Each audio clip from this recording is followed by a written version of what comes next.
Irmãos caríssimos, graça e paz da parte de Deus nosso Pai e do Senhor Jesus Cristo. Segunda-feira da 13ª semana do Tempo Comum. Estamos reunidos mais uma vez em torno da palavra para a bênção de hoje. Sendo segunda-feira, é dia de rezar pelos fiéis defuntos.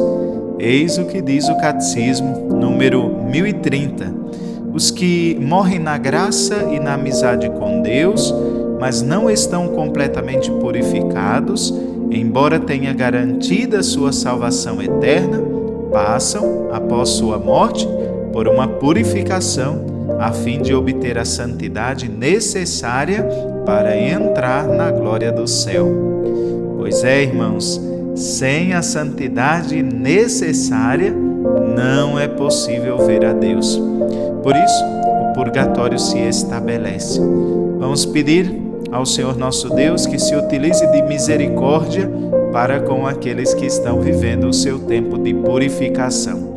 Que nossas orações e nossas preces abreviem esse tempo para nossos irmãos. Vamos rezar a liturgia deste dia? Em nome do Pai, e do Filho, e do Espírito Santo. Amém. Senhor, abre meu coração à Tua palavra, ilumina minha mente com Teu Espírito e fala comigo, pois quero Te escutar. Que eu compreenda, viva e pratique aquilo que hoje me revelas. Amém. Do Evangelho de nosso Senhor Jesus Cristo, segundo Mateus, glória a vós, Senhor. Naquele tempo, vendo uma multidão ao seu redor, Jesus mandou passar para a outra margem do lago. Então, um mestre da lei aproximou-se e disse: Mestre, eu te seguirei aonde quer que tu vás. Jesus lhe respondeu: As raposas têm suas tocas e as aves dos céus têm seus ninhos, mas o Filho do Homem não tem onde reclinar a cabeça. Um outro dos discípulos disse a Jesus: Senhor, permite-me que primeiro eu vá sepultar meu pai. Mas Jesus lhe respondeu: Segue-me e deixa que os mortos sepultem os seus mortos. Palavra da salvação, glória a vós, Senhor. Meus irmãos, meditar o Evangelho tem sido de uma riqueza inigualável para nós. As informações que nós vamos colhendo são também para a nossa edificação. E hoje, Jesus manda passar para outra margem do lago. Não é apenas um dado geográfico. Essa informação coincide com a verdade espiritual profunda. Jesus não veio apenas para curar os corpos, mas também para curar as almas. Uma das grandes enfermidades da alma é, sem dúvida, o apego desordenado aos bens deste mundo. Notemos como Jesus, diante do entusiasmo do mestre da lei, ele adverte dizendo: as raposas têm tocas e as aves do céu têm ninhos, mas o Filho do Homem não tem onde reclinar a cabeça. Jesus não promete conforto, nem prestígio e muito mais vantagem. Pelo contrário, apresenta a realidade do discipulado. Seguir o Senhor, irmão, significa colocar-se em caminho, praticar o desapego e principalmente o desapego das seguranças humanas e confiar inteiramente na providência do Pai. Às vezes, nossas intenções com Jesus não são as mais puras. Por trás de um mestre eu te seguirei, pode ser que se esconda o desejo de reconhecimento, de grandeza, de sucesso ou mesmo de benefícios pessoais. É preciso, irmãos, desmascarar esses desejos ocultos.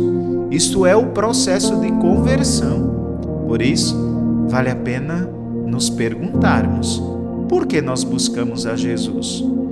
Qual é o nosso verdadeiro interesse quando nós nos dispomos a segui-lo? Os santos padres da Igreja Os grandes estudiosos da Escritura, refletindo sobre a figura do mestre da lei, frequentemente observam que ele procurava algum tipo de vantagem ou lucro espiritual. Seu entusiasmo era grande, mas talvez ele não estivesse disposto a pagar o preço do discipulado.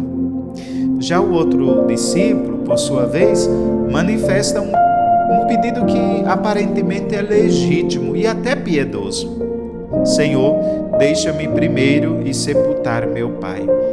A resposta de Jesus pode parecer dura à primeira vista, mas revela uma verdade que é fundamental.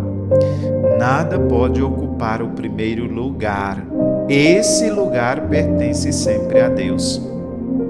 O chamado de Cristo é urgente, irmãos, e exige uma resposta total. Não significa desprezar os nossos familiares, mas reconhecer que o reino de Deus possui uma primazia absoluta na nossa vida. Buscai em primeiro lugar o reino de Deus e todas as outras coisas vos serão dadas por acréscimo. Pois é, Jesus continua a nos chamar. E diante desse chamado, muitas vezes nós apresentamos justificativas. Pois é, adiamos a decisão e até colocamos condições para seguir a Jesus. Contudo, o Senhor não deseja que o discipulado seja vivido pela metade. Por mais razoáveis que possam parecer nossas desculpas, irmãos, até justificáveis, o Evangelho nos recorda de que Cristo deve ocupar o centro da nossa existência. Pois é, sejam os apegos pequenos, os médios apegos ou os grandes apegos, eles podem se tornar obstáculos para o seguimento. Nem sempre são pecados graves, muitas vezes são realidades até boas. Quando colocadas acima de Deus, no entanto, tornam-se grandes impedimentos para o nosso crescimento espiritual. Olha, uma verdade eu digo: o seguimento de Jesus exige exclusividade. O primeiro mandamento continua sendo o fundamento de toda a vida cristã: amar a Deus sobre todas as coisas. Cristo Jesus não aceita um lugar secundário. Entendamos isso. Em primeiro lugar, sempre Deus. Tenhamos, irmãos, hoje a coragem, nesta segunda-feira, de viver esta experiência profunda. O primeiro lugar pertence a Deus. Hoje, Jesus passa diante de nós, na nossa vida, e faz um convite a nós: segue-me. Que resposta nós daremos ao Senhor? Vamos rezar pedindo ao Senhor a graça da disponibilidade e um coração generoso para responder e viver sempre disponível a Deus, a Ele sempre, a primazia de todas as coisas. Desde o nosso dormir até o levantar, Deus esteja sempre em nossa mente, em nosso coração, que Ele ocupe o primeiro lugar, porque o primeiro lugar é dele. Pai nosso que estais no céu, santificado seja o vosso nome. Venha a nós o vosso reino, seja feita a vossa vontade, assim na terra como no céu. O pão nosso de cada dia nos dai hoje. Perdoai-nos as nossas ofensas, assim como nós perdoamos a quem nos tem ofendido. E não nos deixeis cair em tentação, mas livrai-nos do mal. Amém. Ave Maria, cheia de graça, o Senhor é convosco. Bendita sois vós entre as mulheres, e bendito é o fruto do vosso ventre, Jesus. Santa Maria, Mãe de Deus, rogai por nós, pecadores, agora e na hora de nossa morte. Amém. Que a palavra de Deus permaneça viva no seu coração e até amanhã com a bênção de hoje. A bênção de Deus recaia sobre vocês, sobre sua família, em nome do Pai e do Filho e do Espírito Santo. Amém.